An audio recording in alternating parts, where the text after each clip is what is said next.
Good morning. How are you doing on this cold winter day?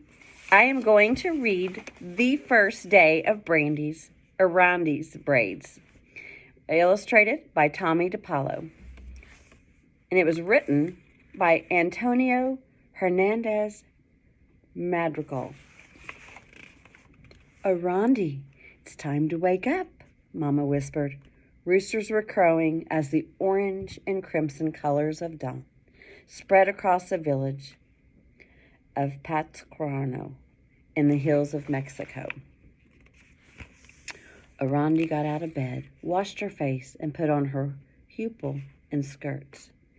Then Mama brushed her hair, wove it into two thick braids, and that fell to her waist. When Mama finished, Arande helped her prepare the dough for the tortillas. As she mixed and patted, Arande heard voices from a loud speaker in the street. Hair, hair, we will pay the best prices for your hair. Come to Miguel's barber shop tomorrow. What is that about, Mama? Arande asked. It's the hair buyers coming up from the city, Mama told her. Why do they want to buy our hair? Arande asked. They say it's the longest and most beautiful in Mexico, Mama explained. They use it to make fine wigs, eyelashes, and fancy embroidery. Mama looked in the old cracked mirror on the adobe wall. Her own hair fell just below her shoulders. Your hair is much longer and thicker than mine, Arande. The hair buyers would pay a fortune for your beautiful braids, she said with pride. They sat down to eat their meals of beans and tortillas. Do you remember what day tomorrow is, Arande? Si, Mama, Arande said. My birthday.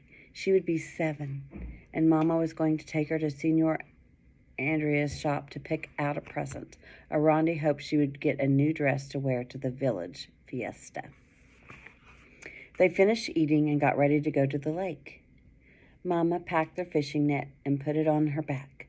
Don't forget the buckets, Arande, she said, starting off down the trail. When they arrived at the lake, women and men from the village were already fishing. Arande's mama unfolded their net. Look, Arande, more holes. I won't be able to repair it anymore. We need a new net so badly. Then she paused. Soon we will have the money to buy one. Arande was surprised. They had so little money. Before she could ask Mama where she would get the money, her friend Isabel ran up. Buenos dias, Arande. Can you come and play? Isabel called. Go, Mama said, but come back and help me sort the fish. Isabel and Arande ran across the fields of flowers. Are you going to the fiesta next Sunday? Isabel asked. The fiesta. Arande remembered her birthday and the new dress she hoped to wear in the procession. But maybe Mama needed the money for the new net instead. I'm not sure, she said. Throughout the day, Arande went back and forth playing with Isabel and helping her Mama separate the small fish from the large fish. Then it was time to go. Arande was afraid to ask about her birthday, and Mama didn't say anything about it or the new net as they walked home. I kind of think I already know where the money's coming from.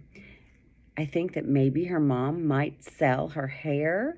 Do you have any inferences that you think?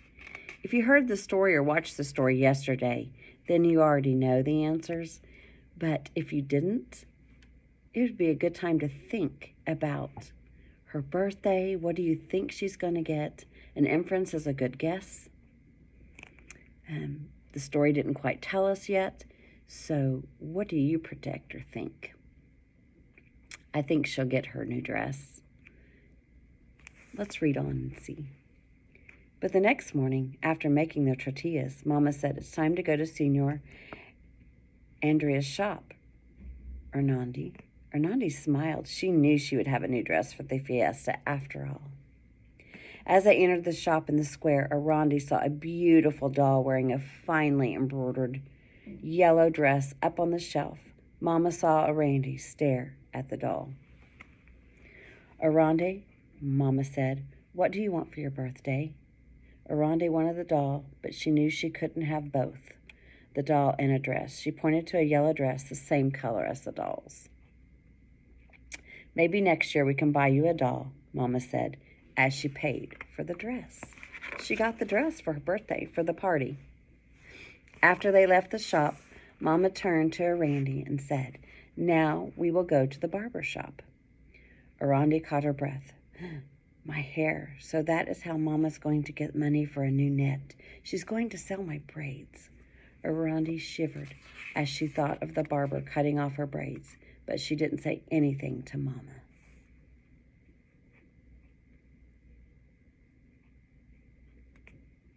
They reached Miguel's barber shop and went inside. Arandi looked across the room crowded with women. She gripped Mama's hand and huddled in her skirt. She didn't look at the barber chair, but she couldn't help hearing the sharp snip, snip of scissors. Will my hair ever grow back? She worried. What's happening right now in the story? Look at the picture of all of these people. These long hairs, and they're going to be cut and saved so they could make beautiful embroidery and other things. The line of women moved slowly, and Arandi's heart pounded as she and Mama reached the front. Next person, the barber called out, gazing at the enormous scissors in his hands. Arandi felt her knees tremble, but before she could move, Mama walked to the chair and sat down. I should have known Mama would never sell my hair, Arandi thought, as she watched the barber wrap a white apron around her Mama's shoulder and measure her hair. Your hair is not long enough, she heard the barber say. Her Mama's face reddened with embarrassment. Without a word, she got out of the chair and took Arandi's hand. As they turned to leave, the barber noticed Arandi's braids. Wait, he called out. We will buy your daughter's hair. Mama whirled around. My daughter's hair is not for sale, she said proudly. Then she felt the pull of Arandi's hand and looked down. See, Mommy, we will sell my braids, Arandi whispered. No, Mejia, Mama said. You don't have to sell your hair. But Arandi let go of her hand and walked toward the chair.